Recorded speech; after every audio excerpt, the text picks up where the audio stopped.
If you are for sale by owner, here are the top 5 things you have to do in order to attract the right buyers. The number one most important thing that you need to do is get professional photography. This is where a lot of for sale by owners go wrong. They just want to take a few photos on their phone or whatever camera they might have, put it up online. A lot of these photos do not show the house very well. A photographer has professional equipment, more than just a camera. They often have the lighting, the stands that they need to set up in certain areas, and they also have the skills and knowledge to know how to position, know how to take a photo in certain rooms. They know how to capture the best of each room, whereas a regular person does not know how to do that in most cases. So professional photography is going to be one of the most important things that you need to do as a for sale by owner. Spend a few $100s, just do it. I promise you it's going to be worth it. Unless if you're a professional photographer yourself, you'll need to get professional photos. Why? Because this is what buyers are seeing at first glance. Everybody is looking at houses online nowadays. That is the first place where they're going to see your house. And if it's a bad photo, they're just gonna scroll right past it. Leave a good first impression, get those professional photos done. Now, the second thing on my list is going to be staging your home. Now, I don't necessarily mean that you have to go out and find a professional stager. If you have a good eye, if you have the right furniture, then you are most likely able to do this on your own. Homes that are staged often sell much quicker and for higher. If you can't go out and get a professional stager, just go through your home, depersonalize, declutter.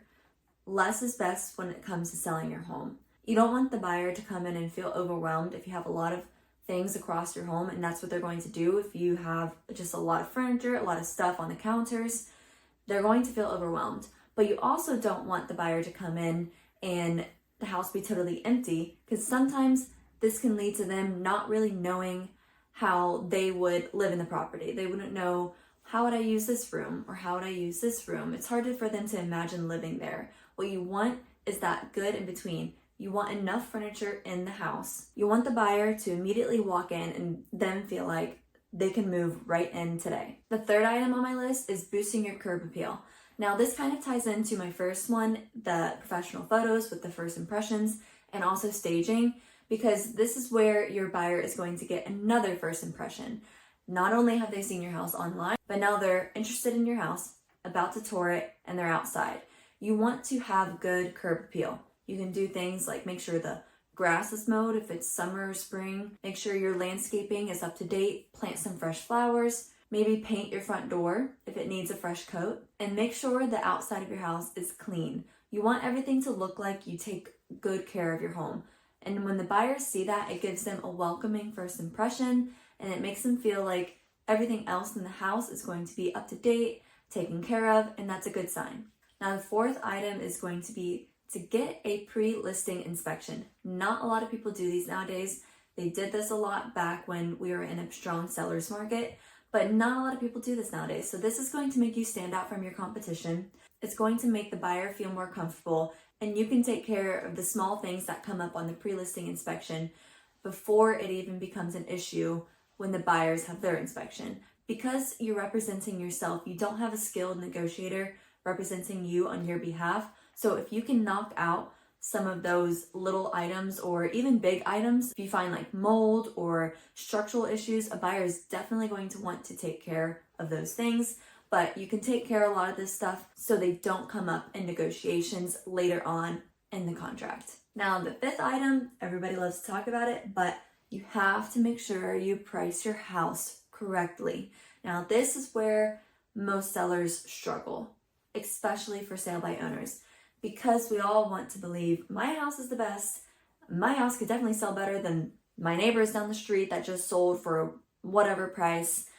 You have to take the emotion out of the price. You need to make sure you're pricing it right. So look at what other houses that are comparable to yours, as in size, bedrooms, baths, garages, yard size, features that they have, updates. You have to make sure you're comparing it to whatever is comparable in your area. And you also have to know what is the market doing. So try to do as much research as you can. I know it's going to be a little bit difficult as a for sale by owner if you're not actively in the real estate market every day like an agent would be. Try to know, what is the market doing? Do buyers have more favor in this market, or do I have more favor?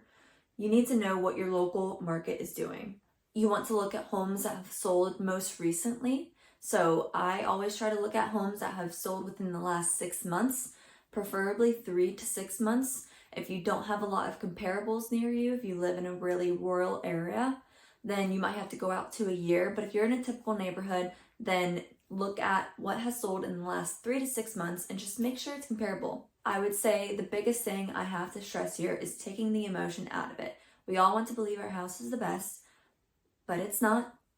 Take the emotion out of it. Find 3 to 5 homes in your area that are comparable to your house in size, bedrooms, baths, features, updates, style of the home, and compare that, get an average, and you should be pretty much on par with what it would appraise for.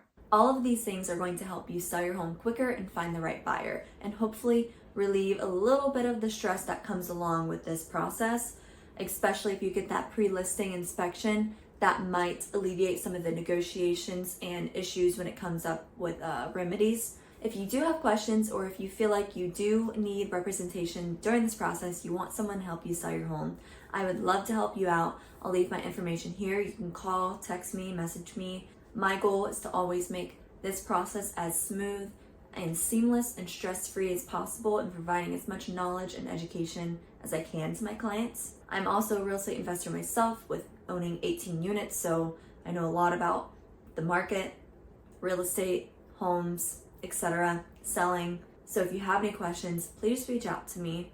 I would be happy to help you out. But my goal here is to just give you at least the top 5 most critical things to make this process go smoothly and find the right buyer, because that's where most for sale by owners are struggling, is finding the right buyer. And I hope this next chapter for you goes smoothly, and with all the best of luck.